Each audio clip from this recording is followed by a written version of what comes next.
Soy el Dr. Capuñay y en esta charla vamos a hablar de la interpretación y el informe de la angiotomografía coronaria.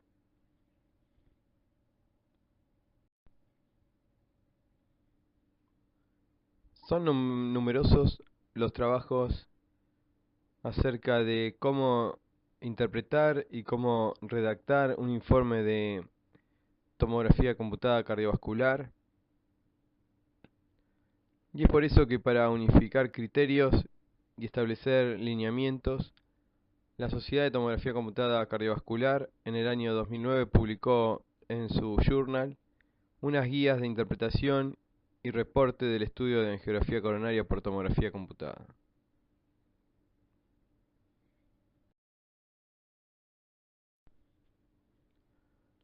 Teniendo en cuenta la complejidad de la anatomía coronaria, la morfología de las lesiones coronarias y la posibilidad que existe de que los estudios que realicemos presenten algún artefacto que pueda influir en la calidad de su imagen, los estudios de angiotomografía coronaria deben ser interpretadas en estaciones de trabajo en donde uno pueda interactuar entre imágenes bidimensionales y tridimensionales en forma rápida y sencilla, para así tener una mejor visión global del vaso a estudiar y de la enfermedad presente. Estas guías nos hablan de que hay distintos tipos de reconstrucciones y de imágenes que son recomendadas para evaluar al momento de realizar un informe, como es la visualización de las imágenes axiales crudas obtenidas durante la adquisición de las imágenes multiplanares oblicuas que se realizan en las estaciones de trabajo de acuerdo a la incidencia de cada uno de los vasos en el espacio, y las reconstrucciones e imágenes en máxima intensidad de proyección que nos brindan una visión tridimensional, pero en escala de grises, de la anatomía coronaria y principalmente de la distribución de las placas cálcicas. Nos menciona como opcional la utilización de las reconstrucciones multiplanares curvas, reconstrucciones que hoy en día se pueden hacer en forma automática a través de los programas que disponemos para la visualización de estos estudios, y no recomienda para la evaluación y el reporte de enfermedad coronaria el uso de las reconstrucciones tridimensionales, en especial las que más se usan en este tipo de estudios, que son las volume rendering.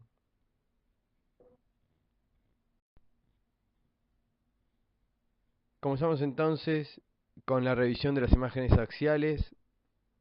Esta debe hacerse en forma exhaustiva,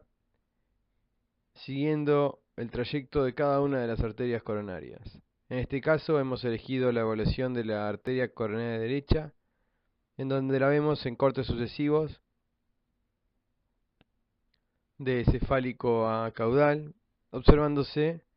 como indica la flecha, un sector en donde la luz coronaria se transforma casi en un punto y presenta alrededor un tejido de baja densidad en forma de anillo que genera esta disminución de calibre.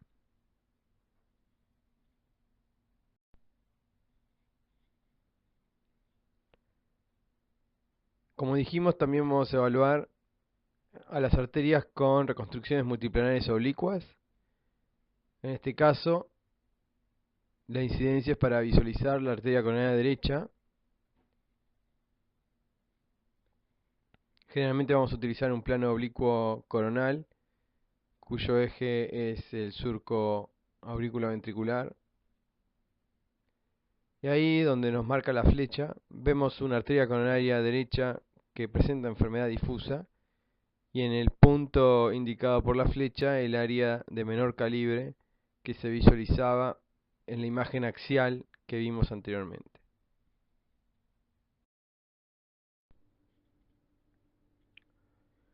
Las reconstrucciones en máxima intensidad de proyección nos brindan ver en forma simultánea una mayor extensión del vaso. Generalmente vamos a utilizar un espesor de corte de 5 milímetros. Si utilizamos espesores de cortes mayores, vamos en muchos casos a ocultar patología, por lo cual el corte de 5 milímetros es el recomendado. Es importante tener presente de que no debe ser usado en forma única para tomar una decisión diagnóstica, sino que debe complementarse el uso de las imágenes MIP con las reconstrucciones multiplanares y la evaluación de las imágenes axiales que vimos anteriormente. Vemos acá la coronaria derecha con los signos de enfermedad difusa, poniendo manifiesto la presencia de algunas placas cálcicas en su trayecto.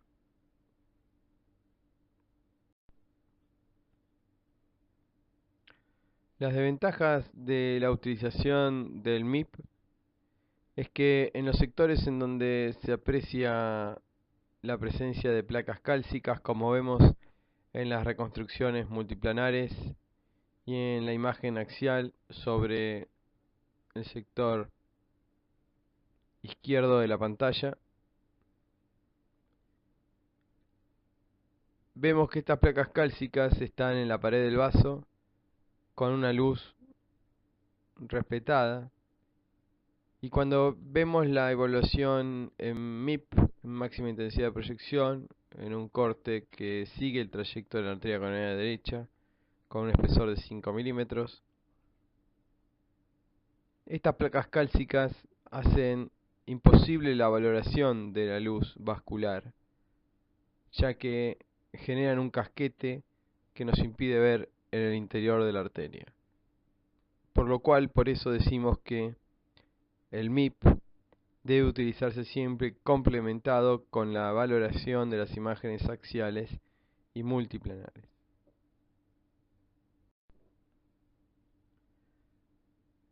Las imágenes multiplanares curvas son de utilización opcional. Nos permiten ver el trayecto de un vaso en toda su longitud en una sola imagen. Es una imagen creada, no es anatómicamente verdadera, sino que está creada a través de trazar puntos a lo largo de la luz vascular. Lo importante es que este trazado debe ser controlado porque en algunos casos puede simular patología. Como vemos acá, tenemos una arteria descendente anterior totalmente desplegada con una reconstrucción multiplanar curva, y vemos que en el sector medio, donde nos marca el círculo rojo, se aprecia una zona de disminución de calibre. Cuando vemos el trazado de esa línea central en la imagen tridimensional que nos sirve de modelo, vemos que los puntos que conforman la línea central en ese sector están por fuera del trayecto del vaso. Esto hace que la imagen que se cree sea errónea y simule una enfermedad o un sitio de estenosis. La corrección de estos puntos centrales sobre el eje del vaso hacen que obtengamos una reconstrucción multiplanar curva de la arteria descendente anterior que nos muestra que hay ausencia de enfermedad.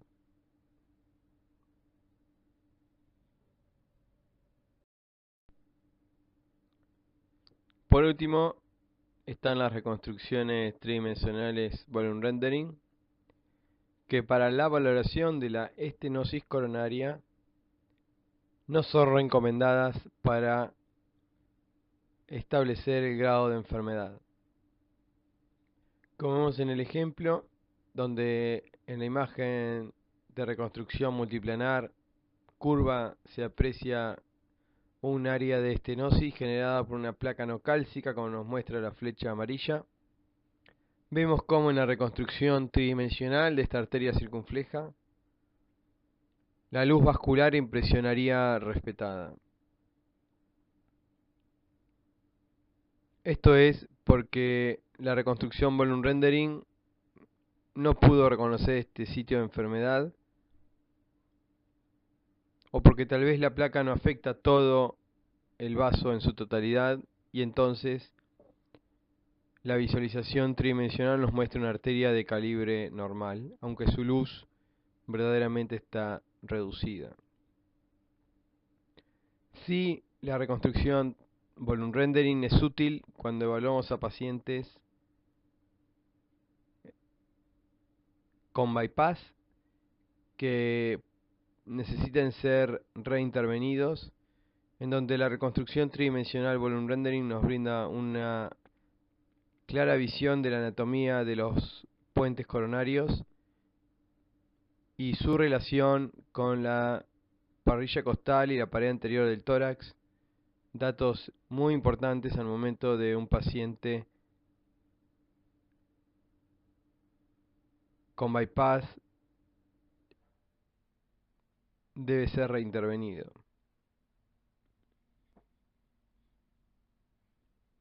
También es útil para la valoración de las arterias coronarias, pero en búsqueda de anomalías coronarias, porque la imagen tridimensional nos muestra en forma más clara la relación anatómica de un vaso anómalo con el resto de las estructuras cardíacas.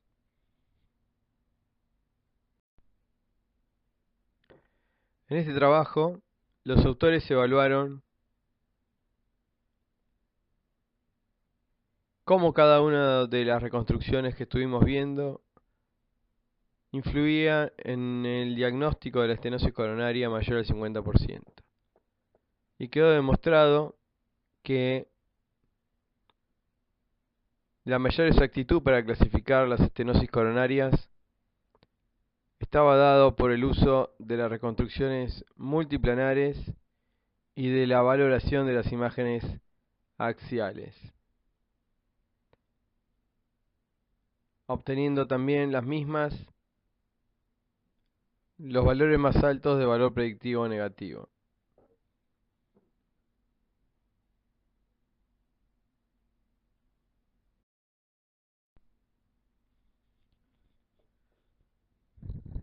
También es importante que al momento de realizar el informe tengamos un orden para hacerlo y hagamos un informe estructurado. Cuando hablamos de informe estructurado, hablamos de colocar en el mismo el motivo del estudio y el contexto clínico actual del paciente,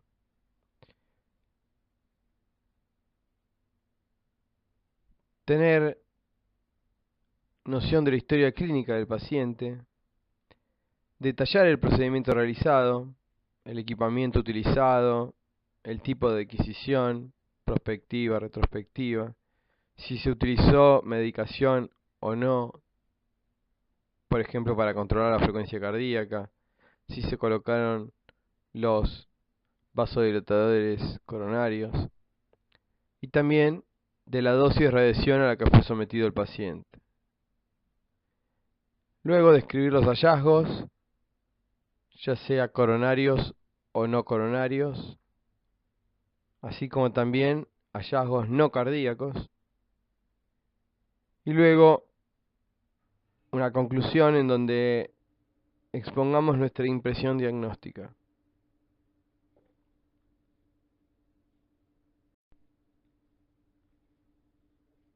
Cuando hagamos esta interpretación del estudio de angiotomografía coronaria, es importante que hagamos una revisión sistemática de cada uno de los segmentos coronarios, que tengamos presente si la imagen tiene o no artefactos, porque eso puede influir en la calidad de imagen y nos puede simular patología. Que hagamos una evaluación de las características de la lesión coronaria y luego una valoración de la severidad de la estenosis coronaria.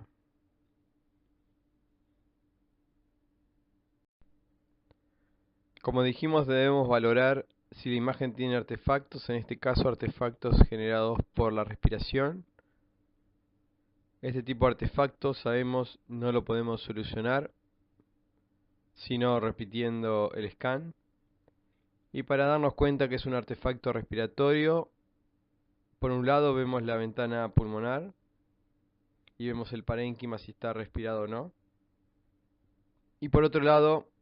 vemos en imagen sagital o coronal el borde de la silueta torácica, y si por ejemplo la piel o el esternón están desalineados, eso nos habla de que es un movimiento respiratorio.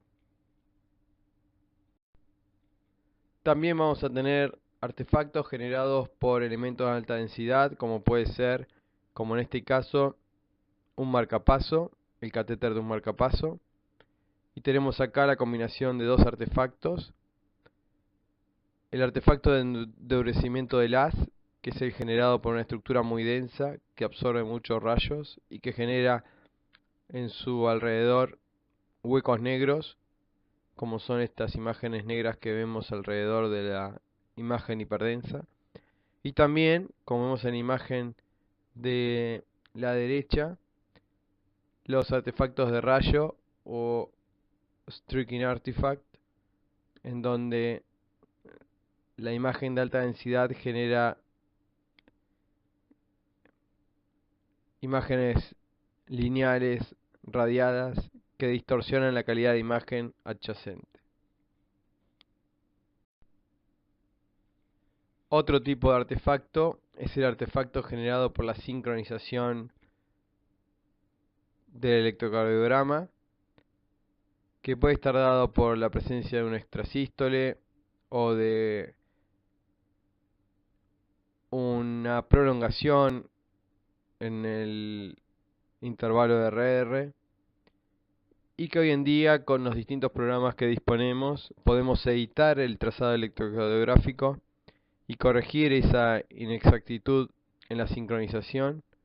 y obtener así una imagen correcta. Por ejemplo, en este caso, la arteria coronaria derecha, en donde vemos desalineada en dos sectores, superior e inferior, y en la imagen de la derecha, en MIP, vemos esta corrección de la coronaria en donde se puede evaluar en su totalidad. También podemos encontrar estos artefactos de acople, como vemos tanto en la reconstrucción volume rendering como en la multiplanar curva sobre la arteria descendente anterior, en donde en el sector medio se observa una falta de alineación del sector proximal y distal, dado por que en el sitio de acople de los paquetes de la adquisición prospectiva no hay una exacta coincidencia y se genera esta desalineación. Pasamos ahora a la valoración de la enfermedad coronaria. Para ello vamos a hablar de la caracterización de las placas coronarias. Por un lado, tenemos que evaluar la composición de las placas, y para ello vamos a clasificarlas en placas no calcificadas y placas calcificadas, y placas parcialmente calcificadas o de contenido mixto. La placa no calcificada, como muestra la flecha amarilla, es una placa de baja densidad, de una densidad similar al de la grasa o mayor por su contenido fibroso. No es correcto hablar de placa fibrosa o de placa lipídica porque todavía por tomografía convencional es difícil discriminar entre ambos componentes, aunque sabemos que las de menor densidad son las que mayor contenido lipídico tienen. Después tenemos las placas parcialmente calcificadas o de contenido mixto, en donde, como muestra la flecha verde, tenemos un sector cálcico y otro sector no cálcico. Y luego, como nos muestra la flecha roja, tenemos placas totalmente calcificadas.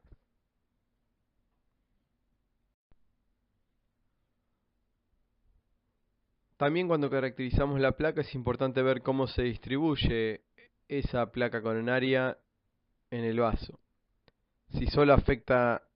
un sector del vaso es una placa excéntrica, o si bien afecta la luz del vaso en forma concéntrica. También vamos a ver si genera o no remodelamiento en el vaso, que puede ser un remodelamiento positivo o un remodelamiento negativo o estenosis. Lo que tratamos de establecer con la tomografía computada son predictores de inestabilidad de la placa coronaria,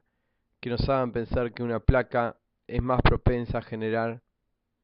un evento coronario agudo. En las imágenes de la izquierda vemos los ejemplos de placas excéntricas, no calcificadas, mientras que la imagen de la derecha nos muestra una placa de distribución concéntrica,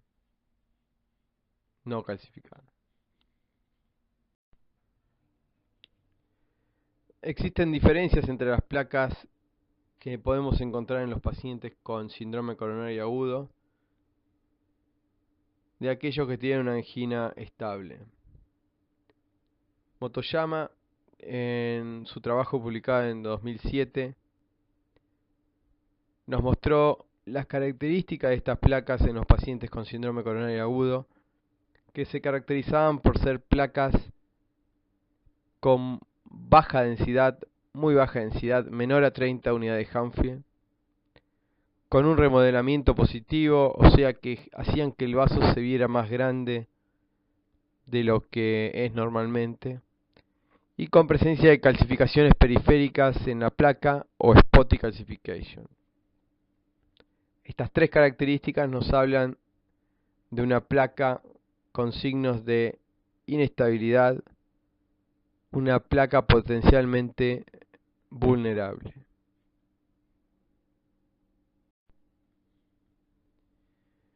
Y por último vamos a pasar a la determinación de la severidad de la estenosis coronaria. Para ello las guías recomiendan una graduación cualitativa u otra cuantitativa, y esta última hoy en día se puede hacer con programas automáticos que nos permiten establecer el grado de estenosis por área o por diámetro. Pero sin embargo estas mediciones no han demostrado una exactitud adecuada para predecir los hallazgos de la angiografía coronaria, por lo cual se recomienda sean utilizadas como herramientas que asistan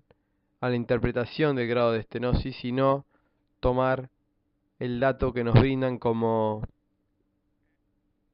la última palabra. Por ejemplo, hoy tenemos estas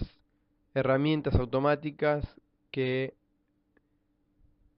al desplegar el vaso en su eje, como vemos en la imagen inferior, nos muestra los cortes ortogonales al eje de dicho vaso, y en este caso nos permite establecer el diámetro y el área vascular en el sector de la enfermedad, así como también a nivel proximal y en este caso distal, para establecer qué grado de estenosis tenemos. Pero como vemos en los porcentajes, la medición por diámetros nos da una estenosis del 45%, mientras que la medición por áreas nos da un porcentaje de estenosis del 60%. Una diferencia importante para un mismo segmento coronario.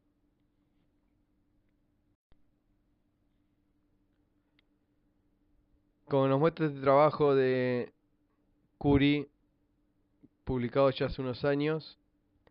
si bien existe una buena correlación entre la medición y el porcentaje de estenosis máximo determinado por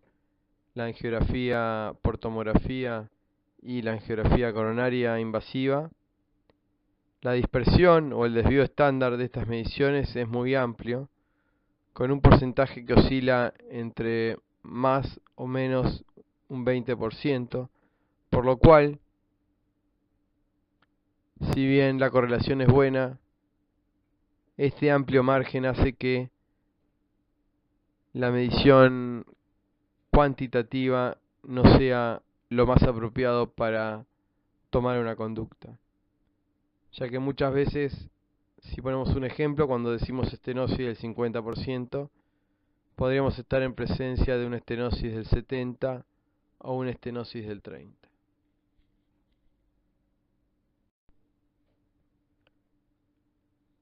Las guías de la Sociedad de Tomografía Computada Cardiovascular en relación al informe de la estenosis coronaria nos recomienda no informar porcentajes de estenosis, sino utilizar categorías con un grado que va de 0 para lo normal, en donde hay ausencia de placa y de estenosis coronaria, un grado 1 de lesión mínima o estenosis mínima menor al 25%, leve que equivaldría entre el 25 y el 49%, moderada entre el 50 y el 69%, severa del 70 al 99% y ocluida.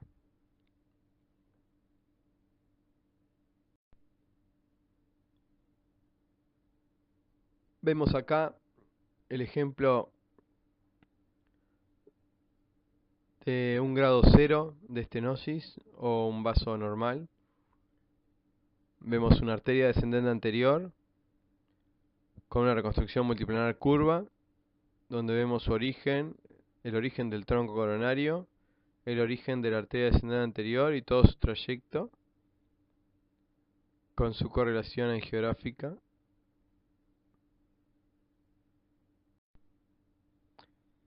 Acá tenemos otra arteria descendente anterior, en donde vemos, marcado por las flechas amarillas, una estenosis mínima generada por una placa sin impacto significativo a nivel de la luz vascular, una placa no calcificada que genera remodelamiento positivo y una disminución mínima del calibre vascular menor al 25%.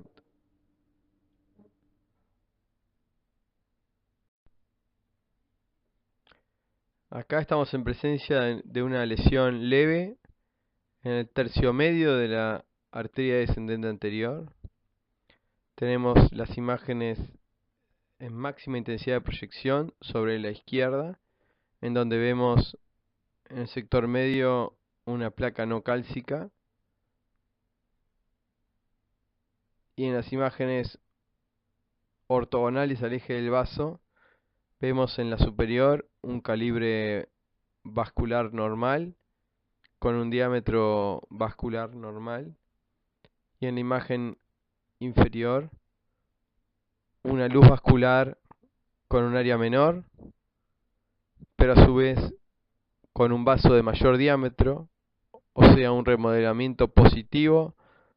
del vaso con un remodelamiento negativo de su luz generado por una placa no cálcica de distribución concéntrica asimétrica, generando una reducción leve entre el 25 y el 49% de la luz vascular. Acá tenemos otro ejemplo de otra placa coronaria, en este caso una placa mixta o parcialmente calcificada, en donde vemos un componente cálcico y otro no cálcico, y que genera una reducción moderada de la luz entre el 50 y el 69%.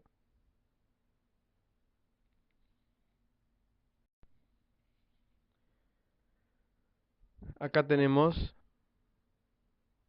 un ejemplo de estenosis severa entre el 70 y el 99%, apreciándose en el sector medio de la descendente anterior una placa mixta parcialmente calcificada con un componente no cálcico muy importante que, como vemos en la imagen ortogonal al eje del vaso en el sector inferior, hace que la luz permeable sea puntiforme, lo cual se correlaciona con la imagen angiográfica que nos muestra un trayecto filiforme estenótico de la arteria descendente anterior antes del origen del ramo diagonal.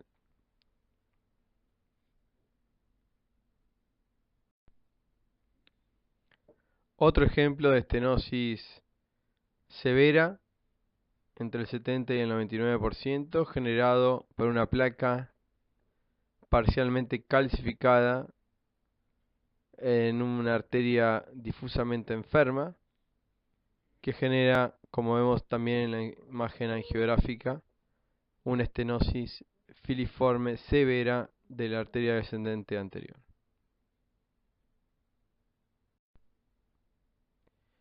Y por último vemos la oclusión, en este caso del sector proximal de la arteria coronaria derecha. Debemos recordar que el estudio de angiotomografía coronaria tiene un tiempo de inyección y visualización diferente al del cateterismo. Por eso en la imagen tomográfica vemos la arteria coronaria derecha opacificada en su tercio proximal con un sector totalmente hipodenso que corresponde al sitio de oclusión, y luego vemos la coronaria derecha teñida en el sector medio distal, esto por circulación colateral. Hallazgo que vamos a ver en forma dinámica en el cateterismo.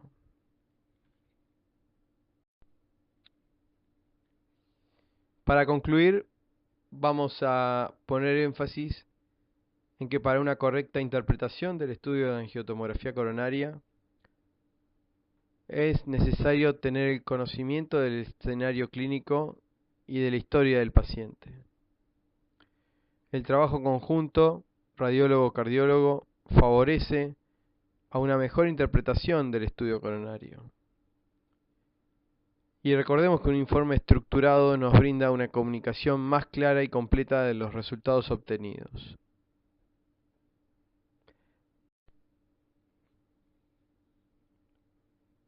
Y vamos a concluir con una frase del Dr. Ray Gibbons, presidente de la American Heart Association durante los años 2006 y 2007, que en su charla acerca de las dimensiones de la calidad de imagen cardiovascular, nos dejó la frase que mejores informes se traducen en una mejor calidad de atención. Y esto es lo que buscamos y lo que uno intenta transmitir con esta charla. Muchas gracias.